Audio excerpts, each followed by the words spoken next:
زه نشم نو ته سوي دي کنه خو لکه زه وایم چې دا غریبانان چې دي لکه د موږ دا چې کم بار ملکونو کې دي که تاسو یو ځای بل ځای لشي نو دا پیسې چې تاسو دی خورا شي داسې غریبانان لراشي لکه دا ماشومه دا شل د دې تعلیم دومره وخت چې دې پلار ول په دې غریبه کې کتابونه پیدا کړي دي او دا چې دینو یو روډ په دغه ویلچیر کې بوزي او دا سکول ته ځي. ګرانو کتونکو سلامونه. علب خان شیرپو ویلفیر فاونډیشن دغه بېوسه خلکو سره خپل کومک په دفتر کې جاري ساتلی. ډېر خلک راته وي زموږ کورونو ته علاقې ته راشئ خو بس د وخت د کمي په وجه باندې او کار ډېر زیات دی او دا ورځې دومره لنډې دي خو په لار روان وم او زیر شیرپو مې ولیدنه چې زیر شیرپو زه چېرته سیږم د هغه زه سلام کوم ځکه چې د هغه موریدي به کې او بل دا ده زموږ د پښتونخوا د پښتو ژبې او د هغه د ډرامې سکریپټ او د هغې نه زده کړه دا د معاشرې یو تصویر دی نو ویره وي داسې یو کس دی نو ما ورته راځه نغدو کې در سره ځم. ګرانو کتونکو دې کور ته راننوتو ته لږ را کیمره تاو کړه نو هسې به وګورئ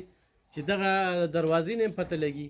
او بیا د دې د باتروم او دې هر څه نه هم پته لګي دا د دې د غربت لومبنی نښه. دویم په دې کور کې یو د رحمتونو یو ماشومه شته چې رحمتونه پرې راوریږي هغه معذوره ده په دغه ویلچیر کې هغه ده. بل دا تاسو سړی ښکاري ډېر روغ رمټ دی خو دا ټول مات کنډم دی ټول مات کنډم دی د زور کار نشي کولی او د اکسیډنټ کړی دی نو د سره څو خبرې کوو داسې ده که نه نوم دې څه دی؟ اول خان څه کې اکسیډنټ کړی دا 3 بجې د شپې کار لتلم او د اول خان سره بټۍ کار کوم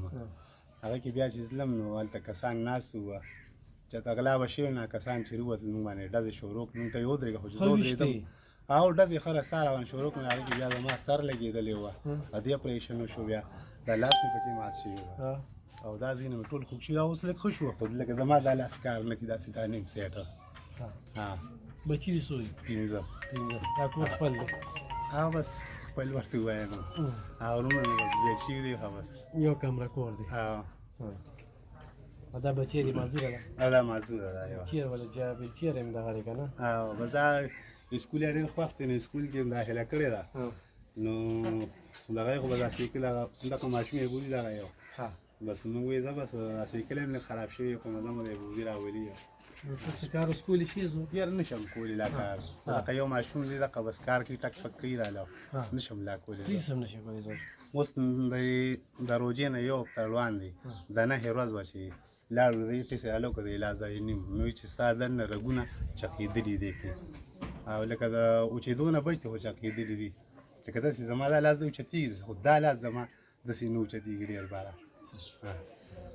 بچې په خیر بچې نوم دې څه دی؟ حسنه څویم کې سبق وایي؟ پلار غریب دی؟ کور کې څه نشته؟ روژه ماتي کې څه وي؟ خلک روړي کلیوال او سایکل نیم خراب دی که نه؟ ویلچیر دی په کار شته؟ وایم چې زر شرفو سره هم لږې خبرې وکړم په خپله سترګه دا هر څه ویني او ډېر واقعي حقیقت کې هم دننه راغی زر صاحب لږ راشي دې خواته ګرانه دا تر اوسه دې وخته پورې چې کوم دی نو عزیر چې خپل څه وزده سي نو هغه دې ځای ته راځي ګوره د بعضې خلکو د کیمرې نه پټ وي خپل کار کوي خو نن سبا خپل بچي پالل دا ډېره ګرانه په دې ګرانه کې نو بیا د هغې دپاره علب خان شیرپو شته کیمره ده او د کیمرې د کتلو لپاره بیا دا مسافر دي مړه نو داسې پر دې خلکو داسې شیندي الحمدلله او ډېر خلک چې کوم دی په خپلو خپو باندې ودرېدل وزیر صاحب څه به وایې دې باره کې؟ علب خانه دې چې څونه مستحق دی نو په ایمان کې داسې بل څوک زما چې څه وزدس کېږي هغه زه تا دا خبره وکړه ما دا خبره نه کوله او نه یې زه کومه ځکه چې دا یو واحد خود کفیل دی د خلکو بچي وي چې زه په ښه سبق ووایم زما بچي ښه روټۍ وخوري زما بچي ښه جامه واچوي د دوی روژه ماتې څه کې چې دا خو روژه ده لا بیا هم د پلیټ کې به څوک سره وړي او په کوجه کې په خدای باور وکړه چې دوی څو ورځې د غوړو پیکټ یې په سترګو نه دي لیدلي چې غوړي په سالن کې څوک څنګه اچوي دا یو هلک دی او دی دونه بیمار دی چې مطلب دا دی چې دی اوس خدای ښه که کم از کم دی 15 میاشتې دی د کټه نه دی خوځېدلی د ټول وجود چوري چوري او وسره تاسو خیال کوي چې دغه لوري د دې خپې مکمل شلی لکه تاسو به د دې کور نه اندازه لګولي چې مطلب دا دی ماشومان ګڼ شي نو زم چې ته شوبه هم ونه پخې نو اوم ګرانې نو اول خان زما یو ډېر ښه ملګری دی او دا انپړ دی په بټۍ کې خښتی شي او د دې یو ماشوم زوی دی د 14-15 کالو دی یقین په خدای او که مینهوالو یقین په خدای زما د په ذوالجلال قسمي ما درته قسم وخوړه چې د دغه یو زوی ته دا شپږ کسان ټبر په دې کور ناست دی شپږ کسان ټبر چې دا ورته په کور ناست دی او هغه ماشوم چې د هغه وخت د لوبو دی د هغه وخت د سکول دی د هغه وخت د ګرځېدو دی او هغه ماشوم سهار وختي 3 بجې د شپې د 3 بجې دوی ټول ترونه د خښتو کار کوي د به هم د خښتو کار کوو هغه ماشوم 3 بجې پاسي او هغه ماشوم 3 بجې روان چې ماشومان موږ غټ سړي چې رو جماعتې کې راپاسونو موږ ښځې ته لس اته کنځله مو کوو وینا مو کوو ناوختي دی او پلان کې دی او هغه ماشوم راپاسي نو پېشملي نه پاسوي خښتو لی پاسوي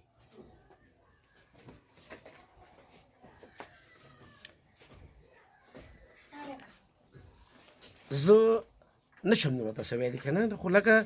زه وایم چې دا غریبانان چې دي لکه د موږ دا چې کم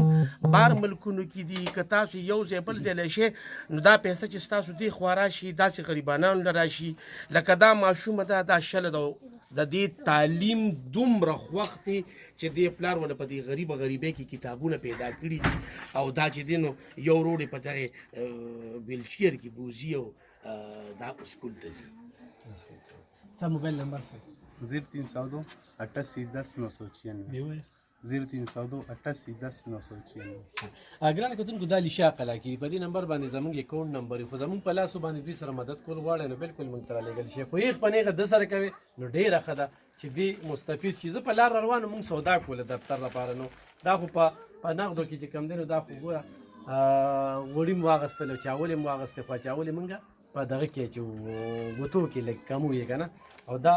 حضرت خان علي صاحب ته خصوصي په دعاګانو کې به یاد ساتي صحیح ده نو عزیر شیرپو او ما ورته راځه نغدو کې ځو ګرانو کتونکو تاسو خو زه عزیر ډېرې خبرې وکړو نو ستاسو د وړاندې درسي ضرور ورسره مدد وکړئ داسې سپید پوشه دې وخت کې محتاج دي چې اته لاس نشي نیولی هغې کې دا ول خان هم دی چې مات کنډم دی خو دې ویډیو ته بیا هم نو تیار خو دا دې خو مونږ سیکو که نه خو دا هېڅ هم نه دي ضرور ورسره تعاون